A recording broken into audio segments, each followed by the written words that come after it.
નમસ્કાર મિત્રો, અમારી યુટ્યુબ ચેનલ આવો ભક્તિ સત્સંગમાં આપ સૌનું હાર્દિક સ્વાગત છે. મિત્રો, શ્રાદ્ધ પક્ષના દિવસો ચાલી રહ્યા છે. એમાં આજે શ્રાદ્ધ પક્ષનો અંતિમ દિવસ એટલે કે અમાવસ્યા. તો આ શ્રાદ્ધ પક્ષ દરમિયાન આપણે ગરુડ પુરાણનું સતત શ્રવણ કર્યું છે, જેમાં આજના વિડીયો અંતર્ગત ગરુડ પુરાણનો અંતિમ અધ્યાય, જેનું નામ છે મોક્ષ કર્મ નિરૂપણ નામનું વર્ણન, એ અધ્યાય આપણે આ વિડીયોમાં સાંભળવાના છે. તો મિત્રો, વિડીયોને લાઇક ચોક્કસ કરી દેજો અને ચેનલ પર નવા હોય તો સબસ્ક્રાઈબ કરી લેજો, જેથી કરીને તમને આવા ધર્મ ભક્તિના વિડીયોના નોટિફિકેશન મળ્યા કરે. તો ચાલો મિત્રો, વિડીયોની શરૂઆત કરીએ આ અધ્યાય દ્વારા. તો મિત્રો, વિડીયોમાં અંત સુધી બધા મિત્રો જોડાઈ રહેજો. ચાલો તો વિડીયોની કરીએ શરૂઆત. તો મિત્રો, અધ્યાય 16, જેમનું નામ છે મોક્ષ કર્મ નિરૂપણ વર્ણન, એમાં કહ્યું છે કે સુતા મયા દયા સિંધો યજ્ઞાના જીવ સંસ્કૃતિ અધુના શ્રોતુ મિસ્યામી મોક્ષો પાપમ સનાતનમ. ગરુડજી બોલ્યા, હે ભગવાન, હે દયાનિધિ, આ જીવને અજ્ઞાનીથી જે સંસ્કૃતિ પ્રાપ્ત થાય છે તે મેં આપના દ્વારા સાંભળી. હવે આપ મને સનાતન મોક્ષના ઉપાય વિશે જણાવો. હે ભગવાન, સર્વ દેવોમાં શ્રેષ્ઠ, હે શરણાગત વત્સલ, દુઃખોથી આ સંસાર ભરપૂર છે. છતાં આ નિરર્થક સંસારમાં અનેક શરીર ધારણ કરી અનંત જીવોના સમૂહ જન્મે છે અને મરે છે. તેનો કોઈ અંત નથી. એ સર્વે જીવો નિરંતર દુઃખી રહે છે. સંસારમાં હોવા છતાં કોઈ જીવ સુખી હોય તેમ જણાતું નથી. તેથી હે મોક્ષેશ, હે પ્રભુ, આ જીવ કયા સાધનથી મુક્તિ પામશે તે આપ જણાવો. ત્યારે ભગવાન શ્રી હરિ બોલ્યા કે હે ગરુડ, તમે મને જે પૂછ્યું તેના વિશે હું તમને જણાવું છું. એ સાંભળવાથી મનુષ્ય સંસારના દુઃખોમાંથી મુક્તિ પામી શકે.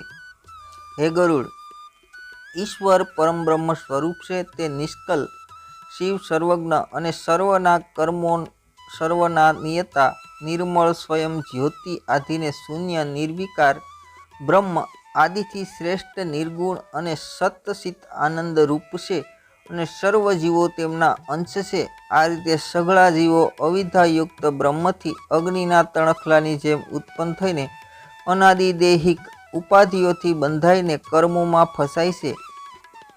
આ જીવો સુખ અને દુઃખદાયથી કર્મોથી યુક્ત થઈ અનંત જાતિઓના દેહમાં પ્રવેશી અનંત સ્થળે ભોગો અને કર્મોનો ઉપભોગ કરે છે. હે ગરુડ, જીવોને મોક્ષ પ્રાપ્તિ થાય ત્યાં સુધી દરેક જન્મમાં ભોગ પદાર્થો પામે છે, તેમજ અત્યંત સૂક્ષ્મ લિંગ શરીર પણ ત્યાં સુધી ટકે છે. માટે સ્થાવર વૃક્ષાદિ, કૃમિ, પક્ષી, પશુ, મનુષ્ય, ધાર્મિક દેવ તેમજ મોક્ષ પ્રાપ્તિ યોગ્ય ક્રમશઃ 4 પ્રકારના દેહ ધરીને પુણ્ય માર્ગે હજારો જીવ મનુષ્ય રૂપે જન્મે છે અને મનુષ્ય શરીરમાં રહીને તેનાથી કોઈ જ્ઞાન સંપાદિત કરીને મુક્ત બને છે. જીવ 84 લાખ યોનિમાં ભટકે છે અને મનુષ્યપણું પ્રાપ્ત કર્યા વિના તેને તત્વજ્ઞાન પ્રાપ્ત થતું જ નથી. જો અન્ય કરોડો યોનિઓના કરોડો વાર જન્મ થાય તો પણ અત્યંત પુણ્ય સંયમથી જીવ મનુષ્ય તત્વ પામી શકે. અત્યંત દુર્લભ માનવ જન્મ મહાપુણ્યથી પ્રાપ્ત થઈ શકે છે. તો તે મોક્ષની નિશાની રૂપ છે. માનવ રૂપે અવતર્યો હોવા છતાં જે પોતાનો ઉદ્ધાર કરતો નથી તે અત્યંત પાપી છે. માનવ દેહ અને એમાંય ઉત્તમ બ્રાહ્મણ કુળમાં જન્મ મળ્યો હોય અને સમસ્ત ઇન્દ્રિયોથી મુક્ત હોવા છતાં જે પોતાના હિતનું જોઈ શકતો નથી તે બ્રહ્મઘાતકી ગણાય છે. કોઈ પણ જાતિ માટે દેહ સિવાય પુરુષાર્થનું અન્ય કોઈ સાધન જ નથી. આથી સર્વ પ્રયત્ન રૂપે દેહરૂપી ધનનું રક્ષણ કરવું અને પુણ્ય કર્મનું સાધન કરવું. જે દેહ છે તેને સકળ પુરુષાર્થોનું સિદ્ધ સાધન મનાય છે. તેથી તેનું સર્વકાળે સર્વ રીતે તેનું રક્ષણ કરવું જોઈએ. કારણ કે જીવતો માણસ સર્વ પ્રકારના કલ્યાણ જુએ છે. ગામ, દોત્ર, શીત, ગ્રહ આદિ શુભ અશુભોની નાશ થાય તો ફરીથી દેહ પ્રાપ્ત થવાની સંભાવના છે, પણ શરીર ગયા બાદ પુનઃ એવું ને એવું મળી શકતું નથી. જે માણસ વિચારશીલ છે તે દેહના રક્ષણાર્થે ઉપાય કરતો રહે છે. આ શરીર એટલું પ્રિય હોય છે કે કોઢ આદિ રોગોથી પૂરી રીતે દુઃખી હોય તો પણ કોઈ પુરુષ શરીરને ત્યાગવાની ઈચ્છા કરતો નથી. શરીરનું રક્ષણ કરવાથી જ ધર્મ સંપાદિત કરી શકાય છે. ધર્મથી જ્ઞાન અને જ્ઞાનથી ધ્યાન તેમજ ધ્યાનથી મોક્ષની પ્રાપ્તિ થઈ શકે છે. દુષ્કૃત્યો અને શત્રુઓથી આપણે આપણું રક્ષણ નહીં કરીએ તો બીજું કોણ તેને બચાવશે? આ માનવ શરીર પ્રાપ્ત થયું હોવા છતાં નરકના દુઃખોનો ઉપસાર ન કરાય તો અન્ય અજ્ઞાન યોનિઓમાં જન્મીને શું શું કરી શકવાના હતા? વાઘણની જેમ ઘડપણ ભય દર્શાવે છે. ઘડામાંથી જળની જેમ આયુષ્ય પણ વહી જાય છે. રોગો શત્રુઓની જેમ શરીરને કલેશ પહોંચાડે છે. આથી મનુષ્ય માત્રે ત્વરાપૂર્વક યુવાનીમાં પોતાનું શ્રેય સાધી લેવું જોઈએ.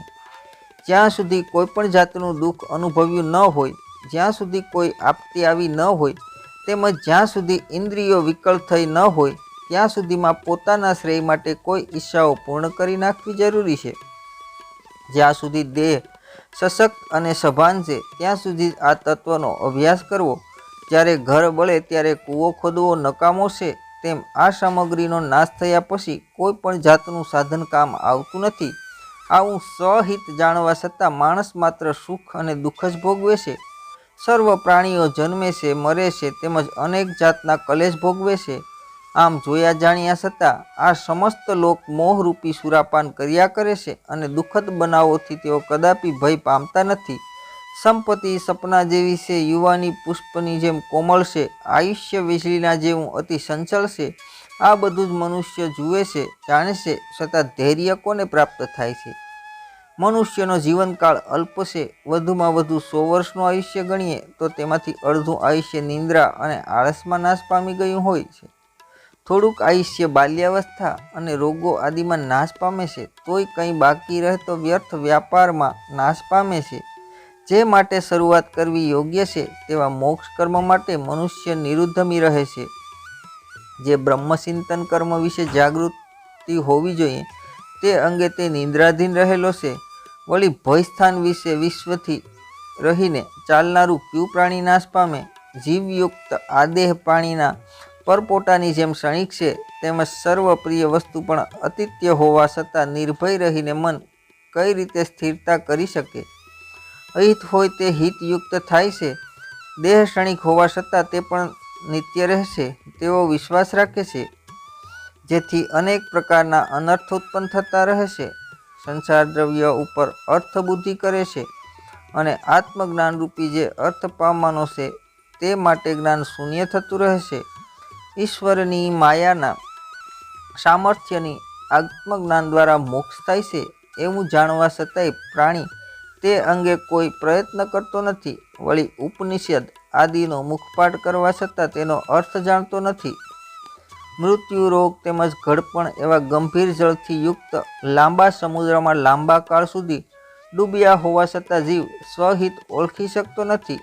કાળ ક્ષણે ક્ષણે ક્ષય પામી રહ્યો હોવા છતાં તેની ગતિનું જ્ઞાન થતું જ નથી. જેવી રીતે કાચા માટલામાંથી પાણી જમે છે તેમ કાળ પણ થોડો થોડો કરીને વહેતો જતો હોય છે. વાયુને વીંટાળવું, આકાશને વિભાજિત કરવું અને જળ તરંગો એકત્રિત કરવાનું કદાચ સંભવી શકે, પણ મૃત્યુ નિવારણ અશક્ય અસંભવ માનો.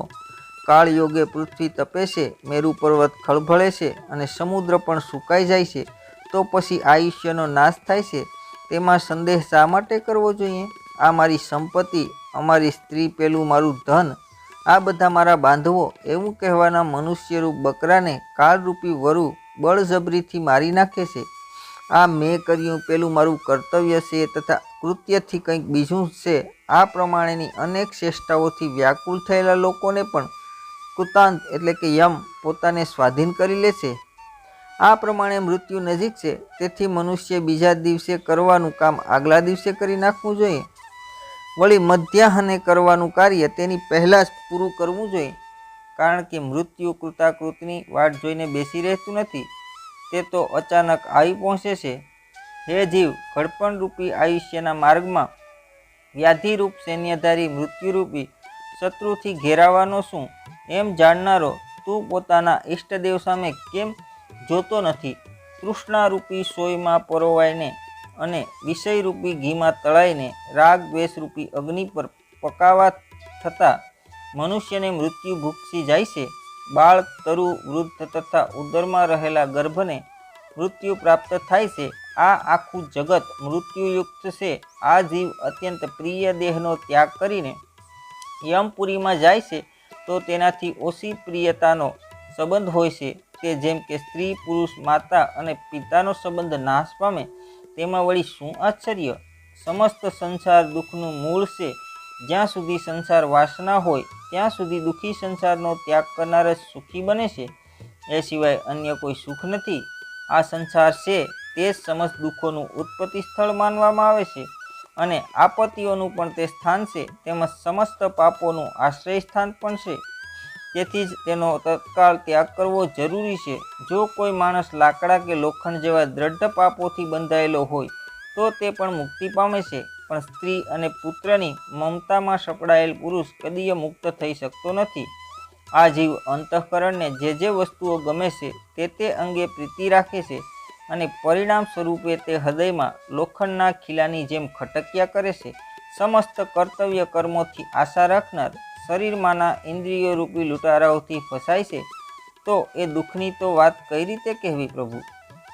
લોખંડના કાંટામાં માંસનો ટુકડો ભરાવીને એ કાંટાને પાણીમાં નાખીએ તો માછલાને ફક્ત માંસ જ દેખાય છે, તેને કાંટો દેખાતો નથી અને તે કાંટામાં સપડાઈ જાય છે। એ જ પ્રમાણે મનુષ્ય માત્ર સુખ સામે જોતો હોય છે, પોતાને યમ એક દિવસ ઉપાડી જવાનો છે તેનો વિચાર તેને આવતો જ નથી। તે પોતાના પેટનું પોષણ કરે છે અને કુમાર્ગે ચાલે છે, પોતાનું હિત અહિત જોતા નથી। તે નરકે જ જવાની ઈચ્છા રાખનારો જણાય છે। આહાર નિદ્રા તેમજ મૈથુન આદિ સગળા વિષયોનો સંયોગ પ્રાણી માત્ર માટે સરખો છે। જ્ઞાન અર્જિત કરવાનો માર્ગ માત્ર માનવ જન્મમાં જ મળે છે। જેથી જે કોઈ પુરુષ જ્ઞાન સંપાદિત ન કરે તો તે પશુ જેવો સમજવો જોઈએ। પશુ તુલ્ય મનુષ્ય માત્ર એટલું જ સમજે છે કે સવારે મળમૂત્રને વિસર્જિત કરવું, બપોરે અન્નનું ભક્ષણ કરવું અને જળ પીવું, તેમજ રાત્રે નિંદ્રા અને મૈથુન કરવું। અપાનથી મોહ પામેલો માણસ પોતાના દેહના પોષણ માટે આસક્ત રહે છે। ધન એકઠું કરવું અને સ્ત્રી સાથે વિષય સંભોગ કરવા પ્રત્યોપસ્યો રહે છે। એવા વ્યવહારના કારણે તેને વારંવાર જન્મ લેવો પડતો હોય છે। આવા સમસ્ત અનર્થોના નિવારણ માટે દેહાદિની મમતાનો ત્યાગ પરમહંસની જેમ કદાચ ન બને તો સત્સંગ કરવો, કારણ કે સાધુ અને એ સંસારના દુઃખોમાંથી છોડાવનારા ઔષધ સ્વરૂપ મનાય છે। કુમાર્ગે ચાલનારાઓને સદમાર્ગે દર્શાવનારા સંત સમાગમ અને વિવેકરૂપી નેત્રો છે। આ બેનો ઉપયોગ ન કરો તો તેનો અંત સમજવો। મનુષ્ય પોતપોતાના વર્ણો અને આશ્રમના ધર્મોમાં આસક્ત રહીને અનેક પ્રકારના કામ કરે છે, પણ તેઓ તે આશ્રયોનો મુખ્ય ધર્મ જાણતા નથી। એવા દંભીઓ સર્વનાશને પ્રાપ્ત કરે છે। કેટલાક લોકો કર્મ કરે છે તેમાં દેહને અનેક પ્રકારની પીડા સહન કરવી પડે છે। કેટલાક અનેક પ્રકારના વ્રતો કરે છે તેમાંય મોટાભાગે સ્ત્રીનું તાત્પર્ય એ જ હોય છે કે મારી જેમ અન્ય લોકો પણ કરે। આવા વિચારવાળા દાંભિક લોકો મનાય છે સ્વર્ગનું સુખ અત્યંત ઉત્તમ છે તેમ સાંભળીને સંતોષ પામી તેની પ્રાપ્તિ અર્થે કેટલાક લોકો અનેક પ્રકારના કર્મોમાં આસક્ત થાય છે, તેમજ મંત્રોનું ઉચ્ચારણ અને હોમ હવનની ક્રિયાઓમાં રચ્યા પચ્યા રહે છે। કેટલાક મૂર્ખાઓ મારી માયામાં મોહ પામીને એક ટક જમવાનું ઉપવાસ કરીને શરીરને સૂકવનાર નિયમો ધારણ કરતા રહે છે અને જ્ઞાન વિના મોક્ષના સુખની આકાંક્ષા રાખતા રહે છે। જેમ રાફડા ઉપર ખૂબ જ પ્રહાર કરીએ અને તેમાં રહેલો સાપ ન મરે, તેમ અવિચારી અને અજ્ઞાની દેહને જ દંડ આપવાની મુક્તિ મળતી નથી। તેથી જ્ઞાન વિનાની સઘળી ક્રિયાઓનો વ્યવહાર વ્યર્થ જ છે એમ સમજો। કેટલાક અવિચારીઓ માથા પર જટાનો ભાર વધારે છે, તેમજ શરીર પર કાળા હરણનું ચામડું પહેરે છે। આવો દંભી વેશ ધારણ કરીને લોકોને ફસાવે છે। તે પોતે તો સંસારમાં ફરીવાર ફસાય છે, તે અન્યોને પણ પાછા સંસારમાં જ નાખતા રહે છે। સંસાર સુખમાં જ રસ બસ હોવા છતાં એ લોકોને કહે છે કે હું બ્રહ્મજ્ઞાતા છું। તો આવા પુરુષો અન્ય જ શૂદ્રની પેઠે ત્યાગ કરવો જોઈએ। કેટલાક લોકો ઘર અને જંગલને સમભાવે માનીને દિગંબર થઈ આ પૃથ્વી પર ગધેડા જેવા પશુઓની જેમ ભટકે છે। આમ ભટકવાથી તેમને વિરક્ત થયેલા કોઈ કહી શકશે ખરા? માટી અને ભસ્મમાં આલોટવાથી જો મનુષ્યને મુક્તિ મળી જતી હોય તો કૂતરા કાયમ તેમાં આલોટે છે, તેઓ મુક્ત બને ખરા? જો પાંદડા તેમજ જળનો આહાર કરવાથી જ મુક્તિ મળતી હોય તો જંગલમાં શિયાળ, હરણ, ઉંદર આદિ એ જ પદાર્થોનો આહાર કરતા હોય છે, તેથી તેઓ મુક્ત થશે ખરા? જન્મથી માંડી મૃત્યુ સુધી ગંગા આદિ તીર્થોના કિનારે વસનાર દેડકા અને માછલા આદિ હજારો પ્રાણીઓ રહે છે, તેઓ યોગી કહેવાશે ખરા?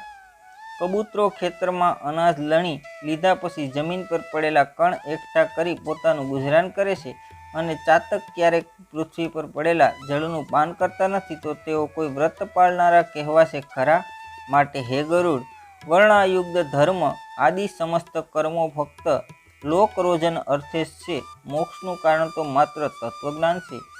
દંભરહિત હોય અને શાસ્ત્રોનું યથાર્થ જ્ઞાન ન થયું હોય તો તેઓ પણ શાસ્ત્રરૂપી મહાકૂપમાં પડી રહે છે અને પશુની જેમ કબજે થઈ જાય છે, પણ મુખ્ય તત્વને પામી શકતા નથી. વેદ અને શાસ્ત્રરૂપી ઘોર સમુદ્રમાં અવળી દિશામાં તણાવ છતાં કામ ક્રોધ આદિ સદુશ્મનરૂપી મગરથી મરાયેલ હોવાના સાથોસાથ અત્યંત કુતર્કી બનીને રહેતા હોય છે. વેદ આગમ અને પુરાણોને જાણનારા હોય અને કદાચ પરમાર્થના તત્વને ન જાણતો હોય તો તેનું આખું પ્રવચન કાગડાના કાકા જેવું મોટે ભાગે સૌના માટે વિરુદ્ધ મત હોવા છતાં આ મેં જાણ્યું છે, આ મારે જાણવું છે એવા ચિંતનમાં વ્યાકુળ રહેતો હોય છે. વાક્ય, છંદ, નિબંધ, કાવ્ય, અલંકાર આદિથી શુદ્ધ હોય પણ તત્વજ્ઞાન ન હોવાને કારણે તે પુરુષ ચિંતાગ્રસ્ત અને વ્યાકુળ ઇન્દ્રિયો વાળો બને છે.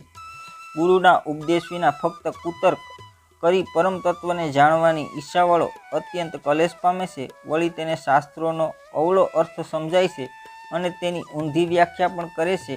કેટલાક વાયનારાઓ અન્યોને અનુભવ લેતા નથી અને અન્યોને ઉપદેશ કરે છે.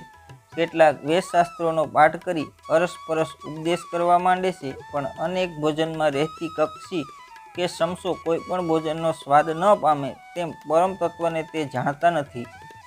માથું પુષ્પને શોભાવે છે પણ તેની સુગંધ ના ગ્રહણ કરે છે, તેમ વેદશાસ્ત્ર જાણનારને સારાંશ ન સમજાય તો તે અને અન્ય કોઈ ગ્રહણ કરી લેશે.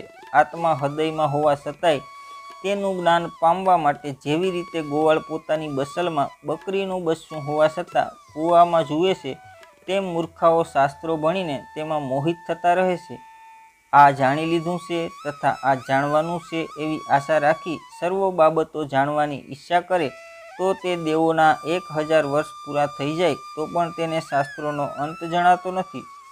શાસ્ત્રો અનંત છે, તેના અધ્યયન આરંભે કોટી વિઘ્નો આવે છે. તેથી હંસ જેમ દૂધમાંથી 4 તત્વ ગ્રહણ કરીને જળનો ત્યાગ કરે છે, તેમ ચતુર પુરુષે તેમનો સારાંશ ગ્રહણ કરી લેવો જોઈએ. જેમ ડાંગર ઈસનારો ડાંગર કાઢીને થોથાનો ત્યાગ કરે છે, તેમ બુદ્ધિશાળી પુરુષે સમસ્ત શાસ્ત્રોનો અભ્યાસ કરીને તત્વને ઓળખી લેવું અને શેષ નિરુપયોગી વાતોનો ત્યાગ કરી દેવો જોઈએ.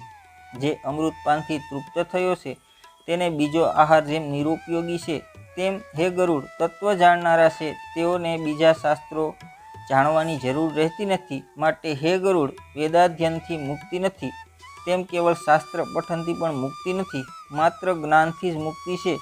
મુક્તિ માટે બ્રહ્મચર્યાદિ આશ્રમોનું કારણ નથી તથા બીજા સદર્શનમાં કોઈ દર્શનનું પણ કારણ નથી. વળી સકલ કર્મો કરવાનું પણ કારણ નથી. મુક્તિ મળવાને માત્ર અજ્ઞાનનું જ કારણ જાણવું. મુક્તિ આપનારો ગુરુ ઉપદેશ મુખ્ય કારણ છે. બીજી વિદ્યા કેવળ વિટંબણા જ જાણવી. જેમ કે મસ્તક પર અનેક જાતિના લાકડાનો ભારો લે, ક્ષણ એમાં સંજીવની વનસ્પતિનું મુખ્ય જાણવું, એ લાકડાની બરાબરી બીજું કોઈ લાકડું કરી શકતું નથી. અધેતરૂપ જે શિવપદ તે ગુરુ ઉપદેશથી ક્રિયા તથા આયાસ મહેનત વિના પ્રાપ્ત થાય છે. જે વસ્તુ ગુરુ ઉપદેશથી અન્ન સિવાય પ્રાપ્ત થાય છે તે કોટુય વિધિ વેદાધ્યન કરે તો પણ પ્રાપ્ત થઈ શકતી નથી. પરોક્ષ અને અપરોક્ષ એવા ભેદથી જ્ઞાન 2 પ્રકારનું છે. પરોક્ષ જ્ઞાન કેવળ અધ્યયનથી પ્રાપ્ત થાય છે અને અપરોક્ષ જ્ઞાન માત્ર વિચારથી જ પ્રાપ્ત થાય છે. કોઈ 2 બ્રહ્મની સાથે જીવને અભેદ માને છે અને બીજા એ ભેદ માને છે, પરંતુ નિરાભિમાની થઈને વાસ્તવિક તત્વ અભેદરૂપી છે તેને કોઈ જાણતા નથી. મોક્ષના 2 સ્થાન છે, વિષય વિષયક અને મમતા ધારણ કરવાથી કર્મ બંધન થાય છે અને મમતાનો ત્યાગ કરો તો મોક્ષ પ્રાપ્તિ થાય છે. જે કર્મથી કર્મબંધન થાય નહીં તેને કર્મ કહેવામાં આવે છે. તેનાથી જે વિદ્યા વડે મુક્તિ અપાય તે જ અહીં વિદ્યા કહેવાય છે. જે કર્મોમાં બંધાય તે કર્મ માત્ર સલાહની ચતુરાઈની જેમ પરિશ્રમ છે એમ સમજવું. જ્યાં સુધી કરેલા કર્મોનું ફળ પામવાની ઈચ્છા હોય ત્યાં સુધી સાંસારિક માયા હોય, અને જ્યાં સુધી ઇન્દ્રિયો અસ્થિર માયા હોય ત્યાં સુધી તત્વજ્ઞાનની પ્રાપ્તિ થઈ શકતી નથી. જ્યાં સુધી દેહાભિમાન, મમતા, પ્રયત્ન હોય, સંકલ્પ, વિકલ્પ અને કલ્પનાઓ મનમાં રહેલી હોય, જ્યાં સુધી અંતઃકરણ દ્રઢ સ્થિર ન હોય, જ્યાં સુધી શાસ્ત્રોનું ચિંતન થતું ન હોય, તેમજ જ્યાં સુધી ગુરુની કૃપા ન હોય ત્યાં સુધી તત્વજ્ઞાન પામી શકાતું નથી. જ્યાં સુધી કૃપા ન હોય ત્યાં સુધી તત્વજ્ઞાન પામી શકાતું નથી. જ્યાં સુધી તત્વજ્ઞાનને પામી ન શકાય ત્યાં સુધી તપ, વ્રત, તીર્થ, જપ, હોમ, અર્ચન અને વેદશાસ્ત્રની કથા છે તેમ માનવું. માટે હે ગરુડ, જો મોક્ષની ઈચ્છા હોય તો દરેક અવસ્થા એકમાં સર્વકાળ તત્વનિષ્ઠ રહેવું જોઈએ. અધ્યાત્મ આદિ વિવિધ તાપમાંથી જે પુરુષ સંતુપ્ત થાય છે તેને માટે ઉપાસના રૂપી ધર્મ અને જ્ઞાન પુષ્પોની જેમ સુખદાયી છે. જેનો સ્પર્શ મોક્ષરૂપી ફળો છે એવા મોક્ષરૂપી વૃક્ષોનો આશ્રય કરવો જ રહ્યો. આત્મધિ જ્ઞાન ધ્યાનપૂર્વક શ્રી ગુરુના મુખેથી સાંભળવું જોઈએ. તે જ્ઞાનથી ભયંકર સંસારરૂપી બંધનમાંથી જીવો મુક્તિ પામી શકે. માટે હે ગરુડ, તમને હવે તત્પુરુષનું અંતિમ કૃત્ય કહું છું. તે કર્મ કરવાથી મનુષ્યનો મોક્ષ થઈ જાય છે તે હવે સાંભળો. અંતકાળ સમીપ આવે ત્યારે સમસ્ત ભયનો ત્યાગ કરી દેવો. અસંગરૂપ શાસ્ત્રથી વાસના તેમજ દેહ આદિ પર પ્રીતિ રાખનારા પુત્રો આદિનો ત્યાગ કરવો. ધૈર્યવાન પુરુષે ગૃહ ત્યાગ કરી બહાર નીકળીને કોઈ પુણ્યદાયક તીર્થમાં સ્નાન કરવું. પવિત્ર અને એકાંત પ્રદેશમાં વિધિપૂર્વક આસન કરવું. અંતઃકરણપૂર્વક પવિત્ર ઓમકારનો મંત્ર જપવો અને શ્વાસજીત મેળવીને મનનું નિયમન કરતા રહેવું. બુદ્ધિની સહાયથી સર્વ ઇન્દ્રિયોનું નિયમન કરવું. તેમજ અનેક પ્રકારના કર્મોથી વિક્ષિપ્ત બનેલ મન બ્રહ્મામાં સ્થિર કરવું. આ પ્રમાણે આત્માને મનમાં સ્થિર કરીને પરમપદરૂપી બ્રહ્મ હું છું એમ ચિંતન મનન કરતા રહેવું. માટે હે ગરુડ, જે મનુષ્ય અંત સમયે મારા સ્મરણ સહિત પ્રણવાત્મક બ્રહ્મનું ચિંતન કરતા કરતા દેહ ત્યાગે છે તે ઉત્તમ ગતિ અવશ્ય પામે છે. જે પદને દંભીઓ અને વૈરાગ્ય વંચિતો પણ પામતા નથી એવા ઉત્તમ પદને શ્રેષ્ઠ બુદ્ધિશાળી પામી જાય છે. માટે હે ગરુડ, આવા બુદ્ધિમાન કોણ છે તે હું તમને જણાવું છું. જેને ગંધ અને મોહ દૂર થાય છે, જેણે પુત્ર કલત્રનો ત્યાગ કર્યો છે, જે આત્મતત્વના વિચાર અંગે પરિનિષ્ઠ છે અને કોઈ ફળ પામવાની આકાંક્ષા રહી નથી, તેમજ સુખ અને દુઃખ આપનારા ચિત્ત ઉક્ષણ દેદ્રમાંથી યુક્ત એવા લોકોને અવ્યય પદ પામે છે.